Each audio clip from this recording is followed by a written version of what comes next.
folder. I will skip the paragraph in which I go through that in the interest of time.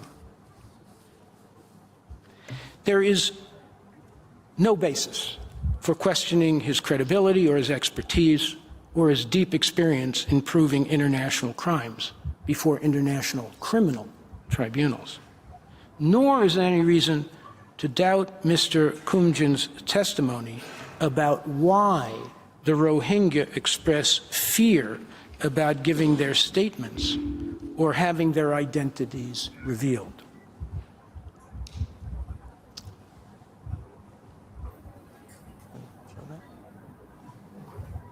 Almost across the board, witnesses who raised concerns about the sharing of their information tied these concerns to their cooperation with judicial proceedings being made known to the governmental or military authorities of Myanmar, the same authorities they believe have persecuted and subjected them to serious international crimes in Myanmar.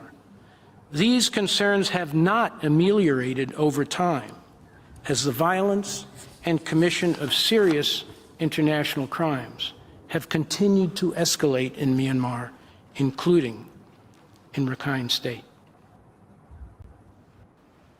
There is absolutely no reason whatsoever to give any credence to the argument by Myanmar's counsel that evidence provided by Rohingya witnesses was unduly influenced by a fear of arsa and should therefore be given no evidentiary weight.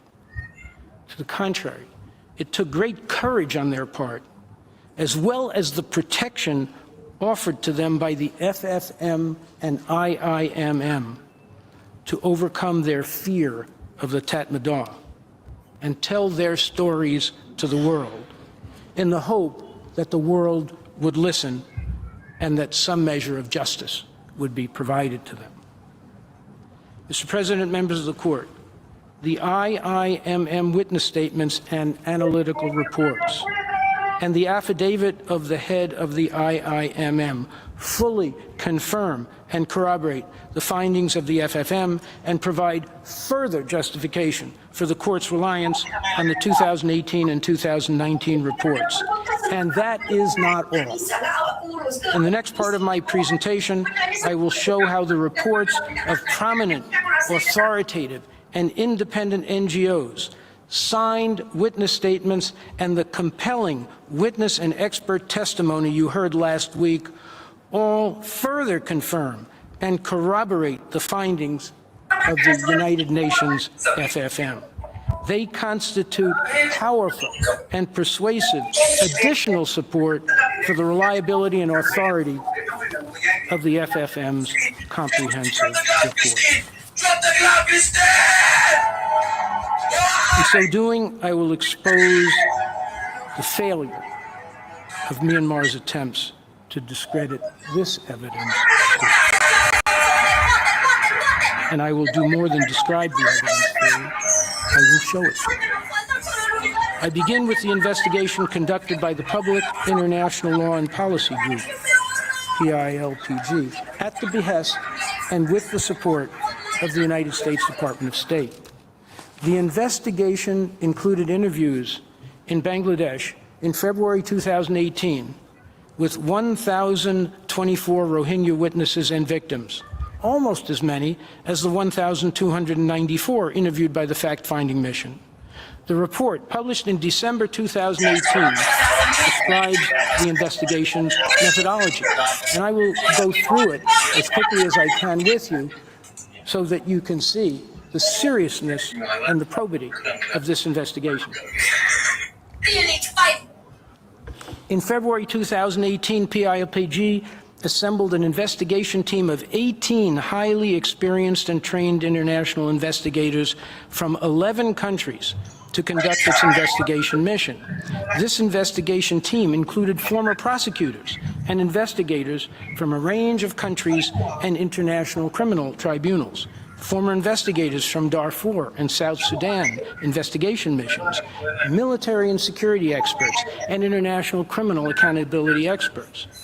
Drawing from previous large-scale missions that investigated violence and crimes in Darfur and South Sudan, PILPG designed an investigation mission focused on systematically collecting first-hand accounts from a random and representative sample of refugees living in camps in Bangladesh. From March to April 2018, PILPG's investigators collected 1,024 interviews from Rohingya refugees in 34 refugee camps in eastern Bangladesh. According to the report, the methodology of the investigation included 7 key elements: the assembly of a highly experienced team of international investigators and trained interpreters to conduct the mission, the random selection of respondents throughout all the refugee camps and settlement areas, interviewing only persons above the age of 18, interviewing only respondents who had fled Myanmar since October 2016, collecting only first-hand accounts of human rights violations suffered or witnessed, that is, not documenting hearsay, a standardized interview format and approach to information collection and interview coding according to alleged perpetrator, crime, and location.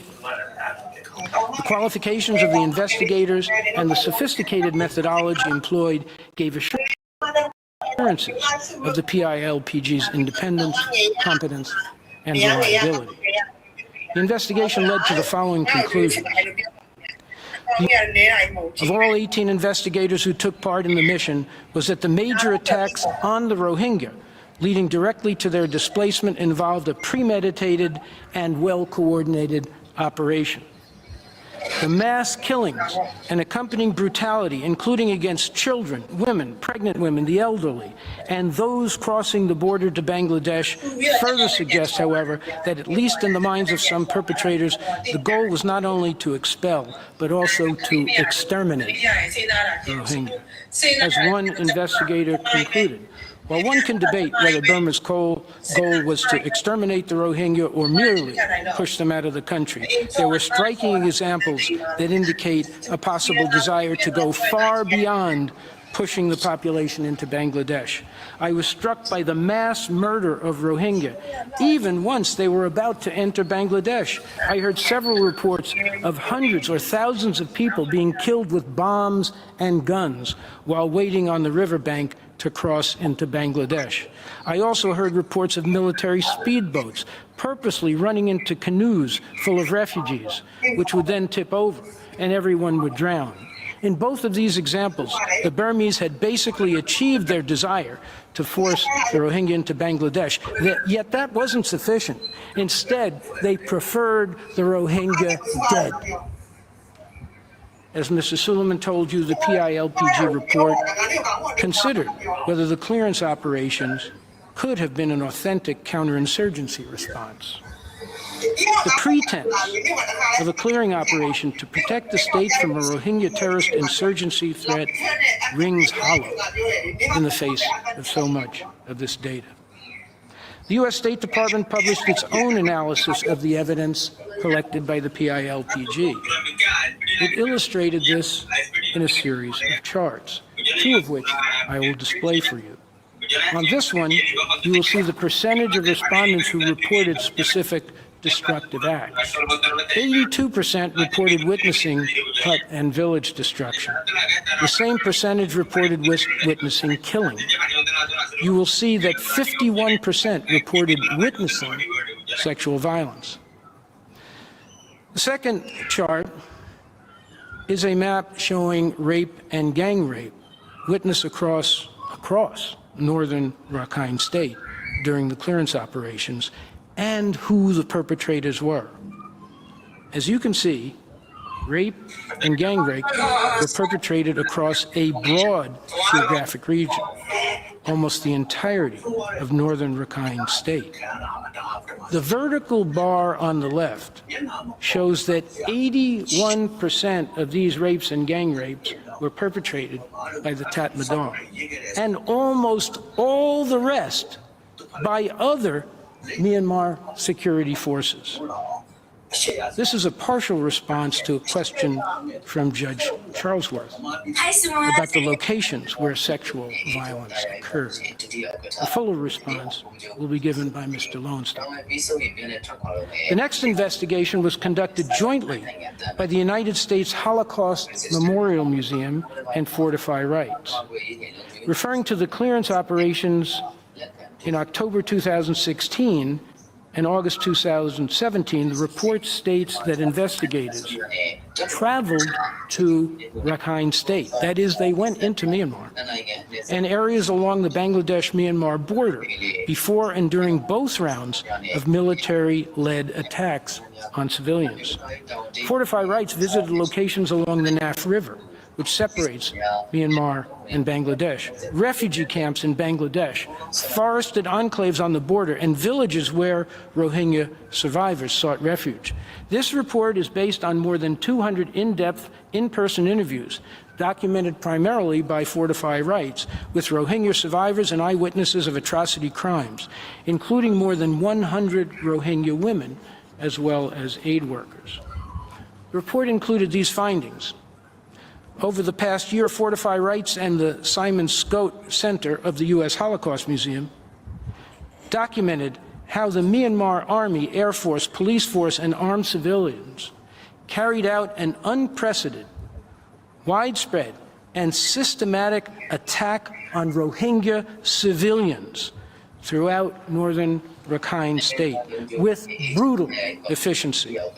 Eyewitness testimony documented in this report reveals how Myanmar state security forces and civilian perpetrators committed mass killings.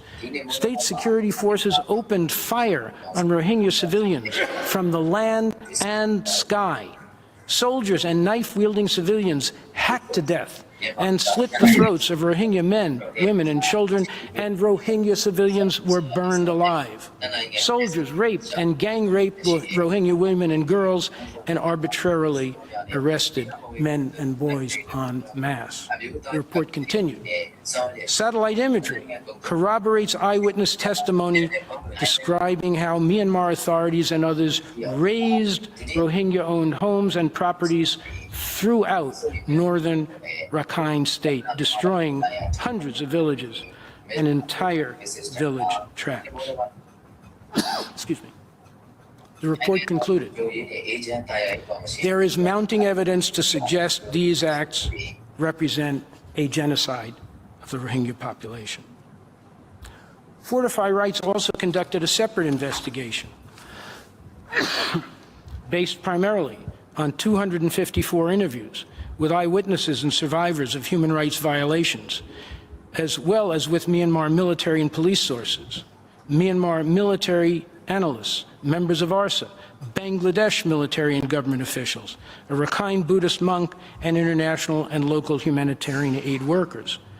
Fortify Rights also reviewed visual elements, including films and photographs from northern Rakhine State, acquired from original sources as well as open source media. Information that could not be adequately corroborated or triangulated was not included in this report. The report found the Myanmar authorities' preparations for mass atrocities culminated in horrific, coordinated, and systematic attacks against Rohingya civilians throughout the 3 townships of northern Rakhine State. For several weeks, the Myanmar Army, police, and non-Rohingya civilians raided hundreds of Rohingya villages, committing massacres of men, women, and children, systematic rape of women and girls, mass arbitrary arrests of men and boys, and widespread and systematic arson attacks. Conservative estimates suggest that in the span of a few weeks, soldiers and police, with the support of armed non-Rohingya civilians, killed at least several thousand Rohingya civilians, if not tens of thousands, from hundreds of villages throughout the 3 townships of northern Rakhine State. This may sound repetitive to you, Mr. President, members of the court, but it's necessary to show that all of these investigations reached the same findings and conclusions as the UN fact-finding mission. Physicians for Human Rights, another authoritative and highly esteemed NGO, published several reports on the events in northern Rakhine State. One of them addressed sexual violence against Rohingya women and girls. For this study, Physicians for Human Rights, PHR, conducted one-on-one, semi-structured interviews with 26 healthcare workers working for a variety of humanitarian organizations who provided direct services to Rohingya refugees in Bangladesh for some period between August 2017 and August 2020. The research team included American and Bangladeshi social scientists and physicians who have experience documenting or responding to sexual and gender-based violence.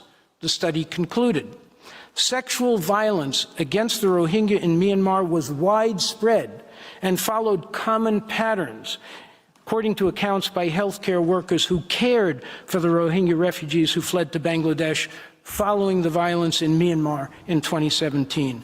These health professionals' narratives help corroborate and attest to patterns of perpetration of sexual violence by members of the Myanmar military and those in uniform, consistent with many other reports. Another report by Physicians for Human Rights was based on 3 field investigations in various refugee camps in Bangladesh, involving witness interviews and examination of forensic evidence. The report focused on Chutpin, one of the particular villages we have highlighted where genocide occurred. As stated in PHR's conclusion, this report focuses on the events that occurred in the village of Chutpin as an example of what happened in dozens of villages in Rakhine State. The Rohingya villagers faced a host of human rights violations, including killings, detentions, and disappearances, physical assault involving beatings, stabbings, and mutilations, rape and other forms of sexual violence, and forced displacement in the form of looting and burning of homes. The next report is by the UN High Commissioner for Human Rights. The interview team gathered testimony in Bangladesh from 220 persons who had fled northern Rakhine State in the aftermath of the 2016 clearance operations, as well as audiovisual material and satellite imagery from UNICEF.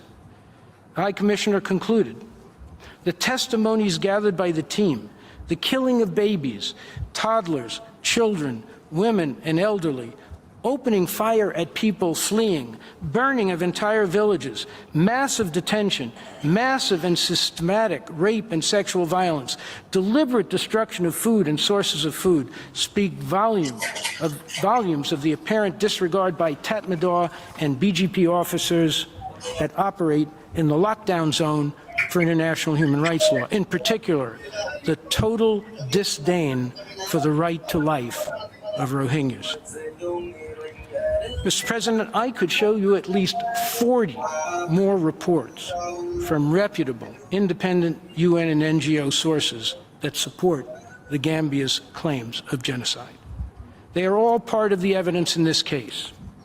I refer you in particular to the reports of the UN Special Rapporteur, Amnesty International, Human Rights Watch, and Save the Children, cited in footnote.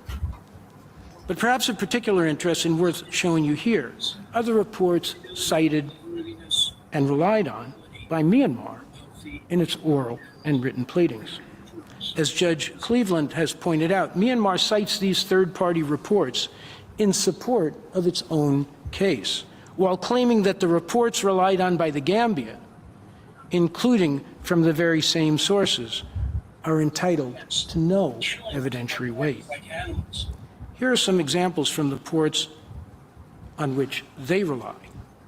Again, please keep in mind that these excerpts are from their own evidence.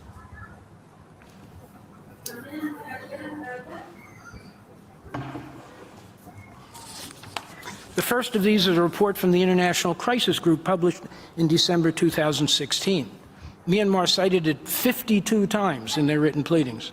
Ms. Laurie and Mr. Blum Cooper cited it 25 times in their oral pleadings. Despite their heavy concentration on this report, they passed in silence over these findings concerning the 2016 clearance operations, the first wave.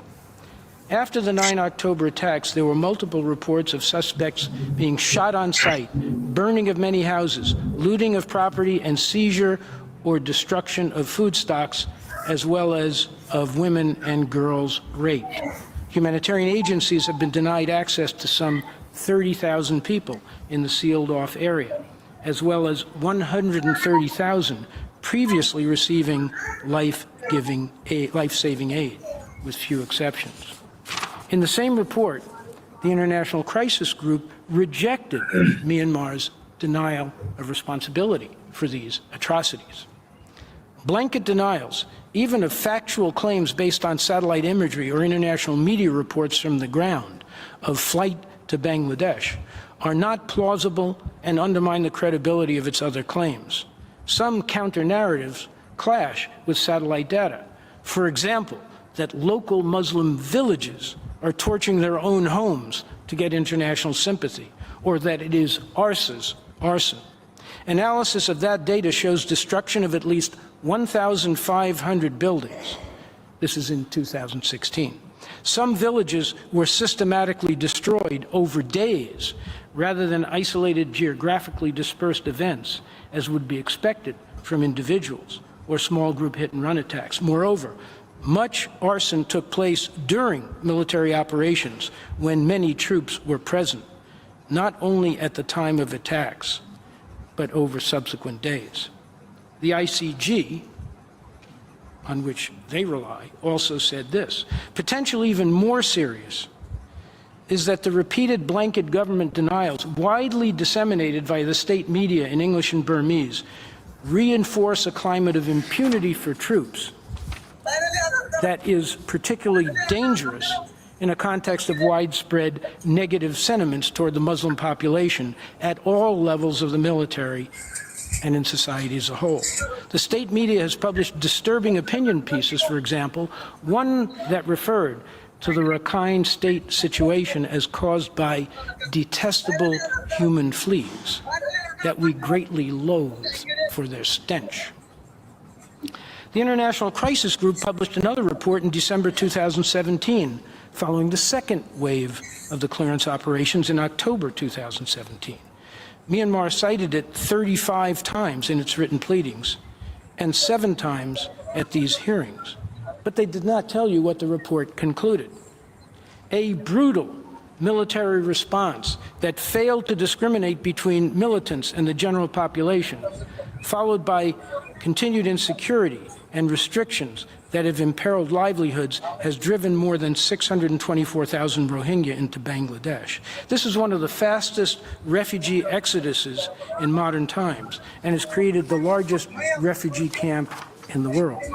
A large proportion of Rohingya villages in the area have been systematically reduced to ashes by both troops and local Rakhine vigilante groups that were equipped and supported by the military following the 25 August Barca attacks. This is their evidence. Myanmar also relies heavily on an Amnesty International report of May 2018. It was cited 12 times in their written pleading and 5 times by Ms. Laurie, Mr. Blom-Cooper, and Mr. Staker. Early in the morning of 25 August 2017, ARSA, a Rohingya armed group, attacked around 30 security force outposts in northern Rakhine State. The Myanmar security forces, and in particular the military, responded to the attacks and subsequent clashes with an unlawful and grossly disproportionate campaign of violence marked by killings, rape and other sexual violence, torture, village burning, forced starvation tactics, and other human rights violations and crimes under international law, all of which has been well documented by Amnesty International and others. For Amnesty International, the military attacks, quote, targeted the entire Rohingya population and were, quote, both widespread and systematic. Mr. President, each of these investigations by PILPG and the U.S. Department of State, by Fortify Rights and the U.S. Holocaust Memorial Museum, by Physicians for Human Rights, by the United Nations Office of the High Commissioner for Human Rights, and by Myanmar's own sources, the International Crisis Group and Amnesty International, by many other equally independent and authoritative international and non-governmental organizations have made similar findings and reached the same conclusions. This is not by accident or coincidence. It is the result of highly professional fact-finding investigations by the most experienced, reputable, and credible investigative bodies. As you will have discerned, and is in fact most obvious, these reports, individually and collectively, confirm and corroborate the findings and conclusions of the UN fact-finding mission in its comprehensive reports of 2018 and 2019, as well as the evidence from the IIMM. We say these reports in themselves are fully convincing and conclusive evidence of Myanmar's genocidal act and Myanmar's genocidal intent. But for anyone who might question whether the FFM reports in themselves satisfy the high standard of proof established by the court to hold a state accountable for genocide under the 1948 Convention, we ask you to consider the fact, and it is now an established fact, that all of these highly credible and reliable and trustworthy organizations have independently made the same findings and reached the same conclusions as the FFM. Thus, the FFM reports do not stand alone. Their findings and conclusions are fully confirmed and corroborated by the investigations and reports that these independent and authoritative organizations. Significantly, there are no independent investigations or reports that have been submitted by either party that contain contrary findings or contrary conclusions. Not even Myanmar can deny this. Their only defense is that our evidence is insufficient to prove the facts. That is plainly and demonstrably wrong. The evidence all points in the same direction, to only one point on the compass. We say the FFM reports themselves do reach the high evidentiary bar the court has set in its prior cases under the Convention. But in any event, the many independent and authoritative investigative reports that confirm and corroborate the FFM reports combine to lift it high over that bar, as does the witness testimony. As we said in the first round, the Gambia submitted signed witness statements from 48 victims and eyewitnesses. In 30 of them, the names were redacted because the witnesses feared retaliation by Myanmar. We submit that these are all fully credible, first-hand accounts of the widespread atrocities committed by the Tatmadaw against innocent civilians who were targeted because they were Rohingya. In the limited time available, I would have liked to show you the testimony of 4 of these witnesses, including some who had the courage to reveal their names. Their testimonies are consistent with those of all 48 witnesses and with the findings and conclusions of all the investigative reports you have received, including, above all, the 2 comprehensive reports by the UN fact-finding mission. Because time is limited, and I want to answer the questions posed by Judge Tomka and Judge Cleveland, I will give you their names and the references to the record. Rushan Ali, a teacher from Minji, another of particular villages we have brought to your attention, recounted the scene on the riverbank in which hundreds of Rohingya were trapped while trying to flee the mass murder that the Tatmadaw were perpetrating. He saw the murder of these helpless people trapped on the riverbank, including children. Citation will be in the record. Another witness from Minji gave further testimony about the killing of Rohingyas on the riverbank, attempting to flee to safety across the river. They were firing very much, shooting at everyone. In about 3 minutes, everyone had fell down. Some appeared to have been hit by 5 bullets. I estimated that there were about 700 to 800 people who were killed at that time on the beach. He saw about 10 to 12 children between 3 and 4 years old, barely walking, wandering around the beach. I saw them kicking the children, and after they had fell down, the military killed them by hitting them very violently with knives in their belly or by slitting their throats.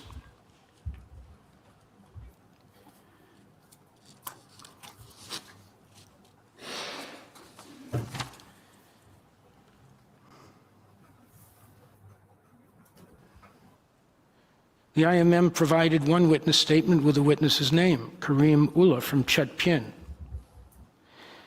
He testified, I heard the military soldiers, me show it light. Started to set the houses in Shuak Prang, that's Chetpien, on fire. They were also shooting in all directions. There were so many bullets, they were like drops of rain. Amongst all the shooting and burning, people started fleeing from Shuak Prang toward the west, crossing the rice fields, because they couldn't flee to other directions because of the military.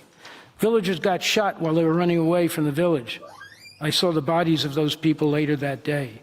I was still hiding, because if they saw any man, they would shoot. Last week, Mr. President, you and the members of the court heard live testimony, subject to cross-examination, from 3 Rohingya victims and eyewitnesses who testified about the indiscriminate killing in their villages by the Tatmadaw, men, women, children, infants, the elderly, the extreme brutality inflicted on them, the rape and gang rape of women and girls, the burning of their homes and fields, the burning of entire Rohingya villages, and the killing of fleeing refugees, including children trying desperately to get to Bangladesh. Mr. President, we could have brought hundreds, if not thousands, of Rohingya witnesses to give similar testimony. But that is not the way the court operates, and enough is enough. The point is, the irrefutable point is, that Myanmar, through its military forces, targeted the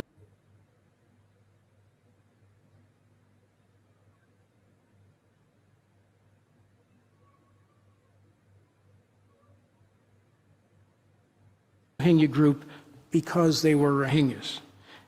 And they did whatever they could to destroy them. You also heard from Professor Michael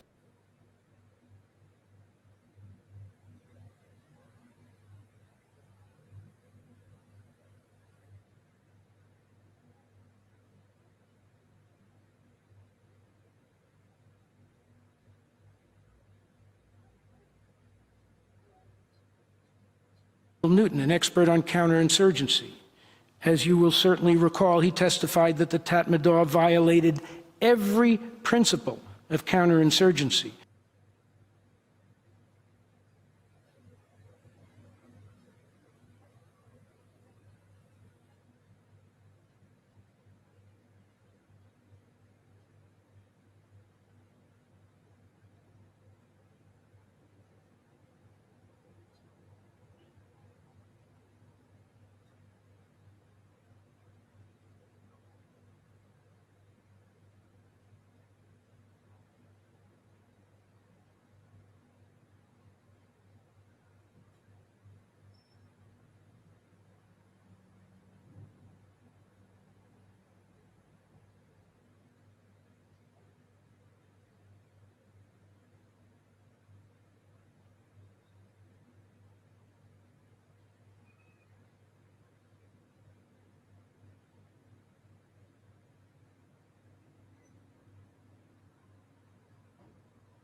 Mr. President, we could have brought hundreds, if not thousands, of Rohingya witnesses to give similar testimony. But that is not the way the court operates, and enough is enough. The point is, the irrefutable point is, that Myanmar, through its military forces, targeted the Rohingya group because they were Rohingyas. And they did whatever they could to destroy them. You also heard from Professor Michael Newton, an expert on counterinsurgency. As you will certainly recall, he testified that the Tatmadaw violated every principle of counterinsurgency, including their own rules of engagement, systematically, in a widespread modus operandi consisting of attacking and killing Rohingya civilians indiscriminately, and the rest. He testified this can only be explained by a pre-planned operation that targeted Rohingya civilians with the intention of destroying them as a group. Myanmar, as Professor Sands has told you, has not offered any expert testimony in rebuttal. Mr. Sullivan will speak more about this in the afternoon session and demonstrate again that Myanmar's actions against the Rohingya civilian population cannot possibly be considered counterterrorism as they claim. Professor Sands and I will return tomorrow to demonstrate that Myanmar's actions manifestly reflect an intention to destroy the Rohingya as a group, in whole or in part, and that this is the only reasonable inference, the only reasonable conclusion that can be drawn from the evidence, the totality of the evidence.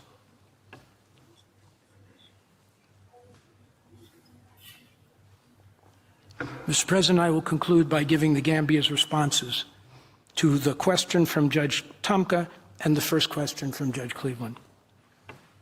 Judge Tomka asked the Gambia to, 1, outline the methodology it employed to verify witness evidence it received from other entities, including whether the Gambia has access to the identities and personal information of witnesses whose statements were supplied by third parties, and 2, explain what safeguards were in place to ensure that multiple